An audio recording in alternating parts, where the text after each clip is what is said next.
Donc bonjour à tous. Moi c'est Alexandre, je suis un des internes à la réa chirurgicale.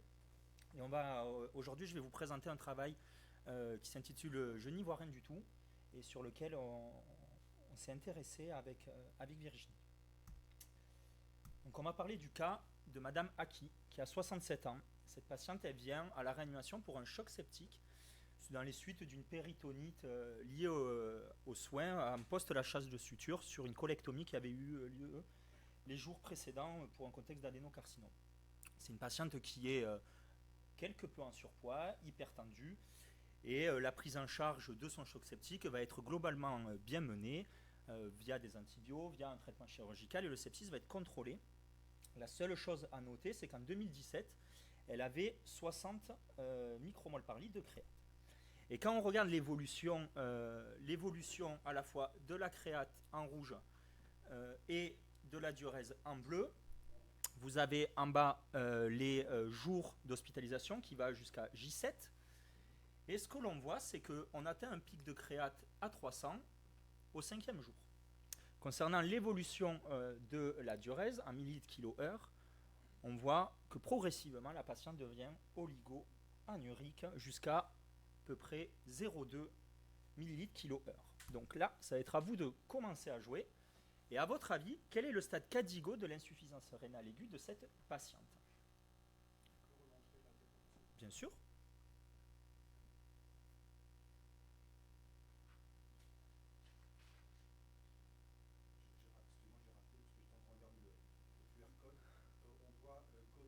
Au 5e jour. Au 5e jour, pardon. Allez, je vous laisse jouer. On aura les réponses secondairement. Ok, vous avez tous joué, c'est super. Donc on va parler, vous l'aurez compris, d'insuffisance rénale aiguë. L'insuffisance rénale aiguë, c'est un vrai problème, ça devient un vrai problème de santé publique, à la fois par le nombre d'hospitalisations. En service conventionnel, ça représente 5 à 7%. En réanimation, associé bien sûr à d'autres pathologies, c'est 30 à 50%. Ça engendre des coûts supplémentaires et surtout, dans 20 à 60% des cas, le recours à l'épuration extra-rénale qui, elle, est associée à une morbimortalité quand même non négligeable. La morbimortalité de l'insuffisance rénale aiguë, elle est de 60 à 90% quand on regarde la littérature. Si on s'intéressait juste à l'insuffisance rénale, on se dirait que c'est un cas sporadique, qu'il y a une récupération. Malheureusement, dans une grande majorité des cas, l'insuffisance rénale aiguë évolue vers une insuffisance rénale chronique avec un risque de 10 fois par rapport à la population générale d'être dialysée. Concernant le score de CADIGO, la question que je vous ai posée, on ne va pas le détailler, mais la réponse était la réponse, le stade 3. Effectivement, c'est le stade le plus élevé. On avait une patiente qui avait multiplié par 3 sa créate de base et qui avait une diurèse inférieure à 0,3 millilitres kilo. Donc la deuxième question, et ça, vous pouvez passer sur l'application, c'est comment évaluez-vous le débit de filtration glomérulaire en réanimation pour cette patiente du coup? Quelle formule, quels moyens vous utilisez? Alors, on va continuer. Donc pour ça, il y a eu des recommandations en 2015. C'est des recommandations SFAR et SRLF. Donc, on l'a vu, pour classifier une insuffisance rénale aiguë en réanimation, il faut utiliser la classification CADIGO. Il en existe d'autres, mais elles n'ont pas été retenues par leur caractère précis. L'estimation du DFG, il ne faut pas utiliser le Cocroft et le MDRD. Ça, c'est réservé aux situations stables et aux patients en suivi en néphrologie, par exemple. Il faut préférer, du coup, le rapport de la créaturie, la concentration de créate dans les urines, fois le volume d'urine divisé par la créatinine plasmatique. Ça nous permet d'évaluer le DFG de nos patients. Du coup, quel marqueur utiliseriez-vous pour le diagnostic précoce de l'insuffisance rénale aiguë de nos patients en réanimation?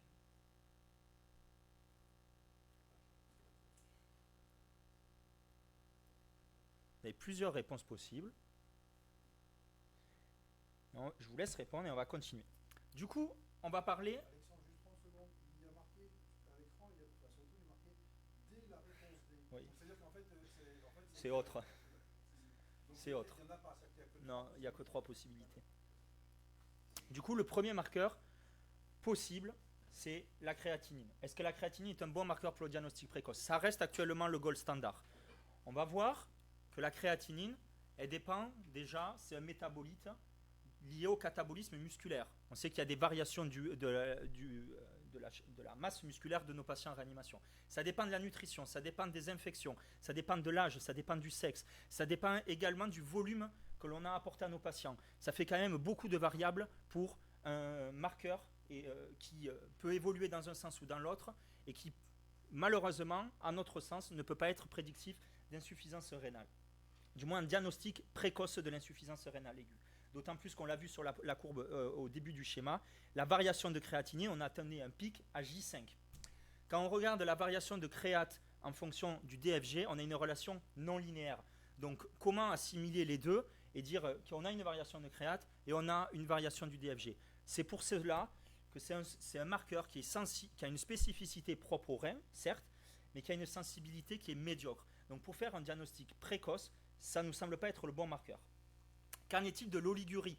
Il y a cette étude qui était sortie en 2011 dans Critical Care s'intéressait à savoir si l'oligurie peut être un marqueur de survenue d'insuffisance rénale aiguë à J1 avec un score CADIGO qui était à 2 ou à 3. Malheureusement, cette étude représentait 320 patients à peu près. Seulement 10% des patients avaient une oligurie et le lendemain une insuffisance rénale aiguë. Donc malgré une sensibilité, une spécificité qui est pas si médiocre que ça, 86%, on ne peut pas retenir l'oligurie seule comme un marqueur d'insuffisance rénale aiguë. En revanche, quand on l'associe avec la mise des patients sous vasopresseur, là on a une meilleure corrélation. Mais seul, cela ne vaut rien. Donc on revient à notre cas. Madame Aki, 67 ans, en fait, ce que l'on veut éviter, c'est être ici. C'est avoir les lésions constituées de l'insuffisance rénale aiguë. Et donc, on veut être dans la première partie, on veut faire le diagnostic précoce pour avoir des moyens de prévention. Et quand on fait la littérature, on s'aperçoit qu'il existe des nouveaux biomarqueurs. Ces nouveaux biomarqueurs, on en a retenu 3, c'est les principaux. On va détailler en premier NGAL et secondairement, on détaillera TIMP2 et IGF-BP7. Donc, le premier, NGAL, donc le neutrophile gélatinase associative lipocaline, qui est une protéine issue de la famille des lipoprotéines de bas poids moléculaire. Les lipocalines, ce sont des protéines de faible poids moléculaire qui sont capables de lier d'autres molécules hydrophobes. Et NGAL, il y a une particularité, c'est que lui participe au transport de fer. Et par sa lésion en fer, le fer est un inducteur génique parce qu'il va potentialiser la protéogénèse, la croissance, et au niveau du rein, quand il est stimulé, il va favoriser la néphrogénèse. En revanche, quand il y a une lésion, on va être dans le mécanisme de lyse et donc favoriser l'apoptose rénale. NGAL, il a également une autre fonction, une fonction bactériostatique, et qui fait qu'il est représenté dans d'autres organes, ce n'est pas exclusif aux reins, donc comme le foie, la trachée et les poumons. Malgré tout ça, une étude avait montré, on va y revenir, que ça restait un marqueur d'agression tubulaire précoce. Donc quand on regarde cette étude, c'est l'étude de Mishra, c'est l'étude qui a fait en 2005 sortir NGAL. Cette étude, elle est sur 71 patients. Le problème, c'est que ce n'est pas des patients adultes, c'est des enfants en chirurgie cardiaque, mis sous CEC. Et en fait, ils ont regardé la variation de NGAL et la survenue secondaire d'une insuffisance rénale aiguë. Donc, le premier schéma, qui est sur la gauche de l'écran, dose le NGAL urinaire, qui est représenté en abscisse, en ordonnée. En abscisse, vous avez la durée de CEC. En rouge, les patients qui n'ont pas d'insuffisance rénale. En bleu, les patients qui développent une insuffisance rénale aiguë. Et on s'aperçoit qu'au bout de 4 heures, on avait une augmentation du NGAL. Et chez ces patients, avec un seuil qui était mis à 150 nanogrammes par millilitre. C'était un dosage dans les urines. Et on s'apercevait que parmi ces patients, à peu près à 48 heures, on avait une modification de leur taux de créate. Donc on avait une anticipation presque de 2 jours. Quand on regarde, ils ont fait la même chose pour le NGAL 100. Donc pareil, en ordonnée, en abscisse la durée de CEC. On avait un marqueur plasmatique qui était beaucoup plus précoce, avec à 2 heures de mise sous CEC, avec un seuil mis à 60 nanogrammes par millilitre. Donc on avait cette fois-ci un marqueur d'agression rénale précoce et qui variait avant la créatinine. Le problème, c'est qu'il y a eu un mais. Donc, c'est cette méta-analyse qui a regroupé 2538 patients sur plusieurs études. Et on s'aperçoit déjà, dans la colonne des références, de la colonne de gauche, à côté des références, vous avez soit P, soit U. Donc déjà, on avait soit des dosages plasmatiques, soit des dosages urinaires. Donc on essaie de comparer quelque chose, mais à la base, on parle certes de la même molécule, mais pas du même dosage. Concernant les valeurs de seuil, elles étaient complètement hétérogènes. On prenait du 25 nanogrammes par millilitre, on prenait jusqu'à 390 nanogrammes millilitre. Donc on essaie de parler de quelque chose, mais on n'a pas les mêmes seuils. Concernant la sensibilité, c'est exactement la même chose. On a une variable on passe de 44% à 100%. Donc là aussi, on essaie de parler d'un nouveau marqueur, mais il n'y a aucun accord dans la littérature. La spécificité, c'est la même chose. On a des variations entre presque 40% à 100%. Donc pour le moment, NGAL, malgré son caractère précoce, ne fait pas l'unanimité. Maintenant, quand on s'intéresse, donc ça c'est en 2014, c'est la société scandinave qui l'avait sorti, qui cherchait à montrer chez les patients en sepsis sévère, la prédiction de survenue d'un événement selon la variation des biomarqueurs. Donc c'était la survenue d'une épuration extra-rénale, la survenue de l'insuffisance rénale aiguë et la survenue de mortalité à 90 jours. Et donc ils ont comparé le NGAL plasmatique, le NGAL urinaire et la créatininémie. Et en fait, on s'aperçoit, quand on regarde, qu'entre la créate où on a 0,74 et les deux autres où on a 70 et 62, il n'y a pas vraiment de grandes variables. On a un gold standard et là on essaie de prouver un nouvel examen qui pourtant dans la littérature n'est pas si fiable que ça. Donc la survenue d'épuration extra-rénale, on aurait tendance à faire confiance plus à la créate. Concernant l'insuffisance rénale aiguë Cadigo 2, Cadigo 3, donc plutôt des grades sévères, pareil, la créate fait aussi bien que NGAL plasmatique ou NGAL urinaire. Concernant la mortalité à 90 jours, la créate, il y a très peu de variations entre le NGAL et la créate. Donc au final, la créate plasmatique fait mieux que le NGAL. Donc un biomarqueur, au final, qui n'est pas si terrible.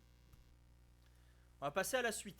TIMP2, le tissu inhibitor of metalloproteinase 2, et l'IGF-BP7, donc l'insulin-like growth factor binding protein, qui ont été mis au jour à peu près en 2016. Et cette analyse, en fait, c'est une cohorte, c'est une étude observationnelle qui a repris plusieurs centres et qui a regroupé 728 patients. Et c'était qui s'intéressait à tous les biomarqueurs.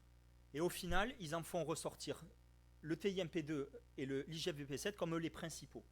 Sur le schéma de gauche, vous avez le TIMP2, IGF-BP7 en fonction, sur la première partie, de différentes pathologies et en fonction d'insuffisance rénale. On voit qu'il y a une certaine spécificité de ce produit pour la survenue d'insuffisance rénale aiguë.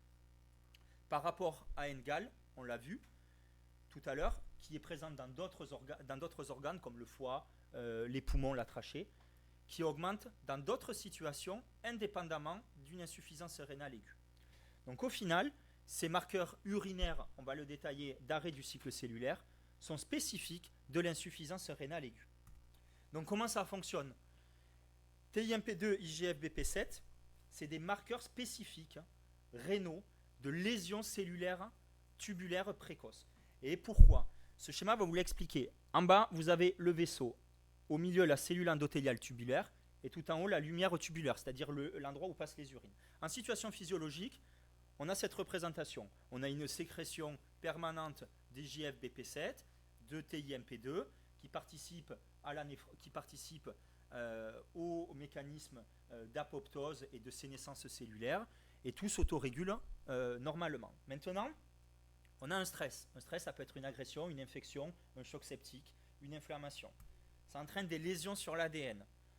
Les deux mécanismes se passent simultanément. En premier, on va détailler la voie de l'IGF-BP7. On va avoir une action via le P53, le P21, qui sont des molécules intracellulaires. Inutile de les détailler maintenant.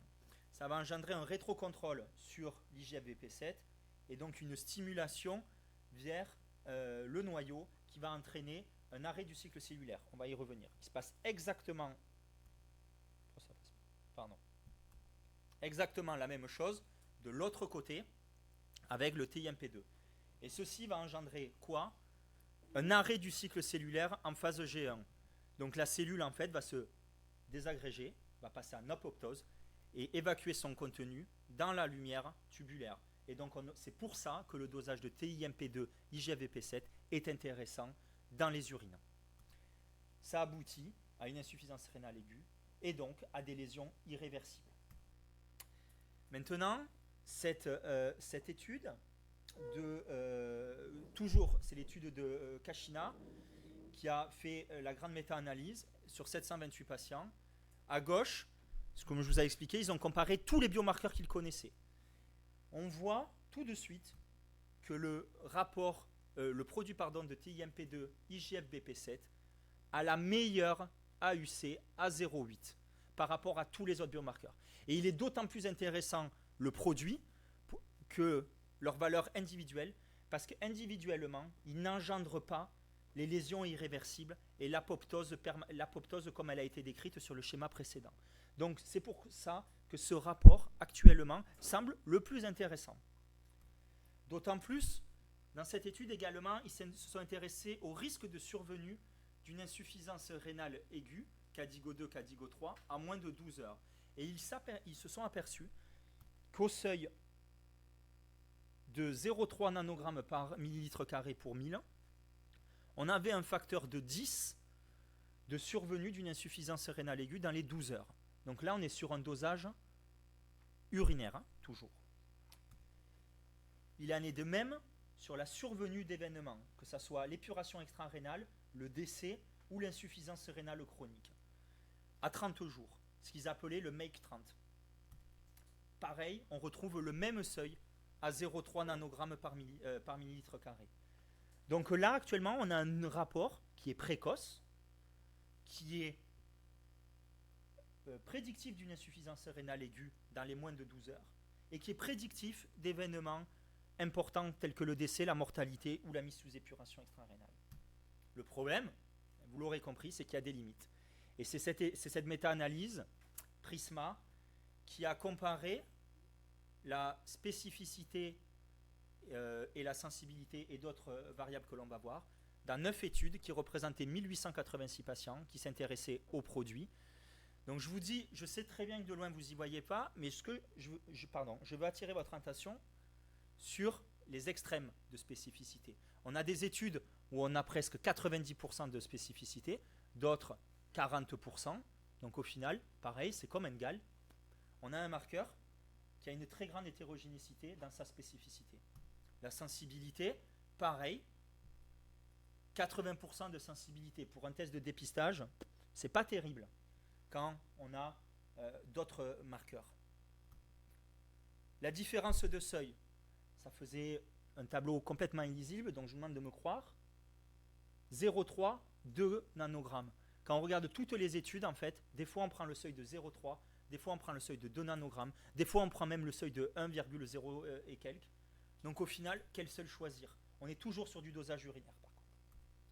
Et enfin, puisqu'on veut un test de dépistage, on parle de rapport de vraisemblance, et le rapport de vraisemblance positif est à 3. Quand on sait que pour un test de dépistage, il faut qu'il soit supérieur à 10, on est loin du seuil nécessaire. Il en est de même pour le rapport de vraisemblance négatif, qui est à 0,24, et on sait que la fiabilité d'un test de dépistage, c'est inférieur à 0,1.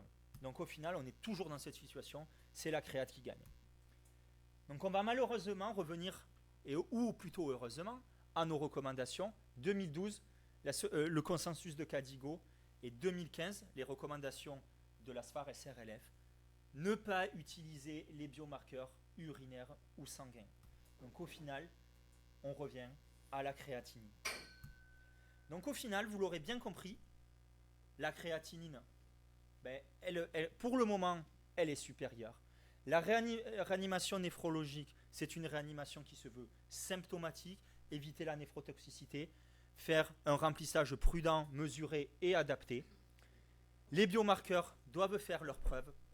Le dernier produit TIMP2 IGVP7 actuellement est commercialisé aux USA. Il a été adopté par la FDA. Ça coûte $85 actuellement. Globalement, pour un nouvel diagnostic, un nouvel élément de dépistage avec une sensibilité, une spécificité tellement variable comparé au ionogramme ou simplement le dosage de la créatinémie qui coûte 10 €, je ne suis pas sûr que ça soit nécessaire encore. Il existe des nouveaux marqueurs. On n'a pas détaillé parce qu'ils peuvent faire l'objet d'une présentation à eux seuls. La myoglobine en traumatologie. Et le tout dernier, c'est la proencéphaline, qui est un dérivé qui est un opioïde endogène et qui en fait est sécrété par les cellules en cas de stress et qui est sécrété au niveau rénal également. Je vous remercie.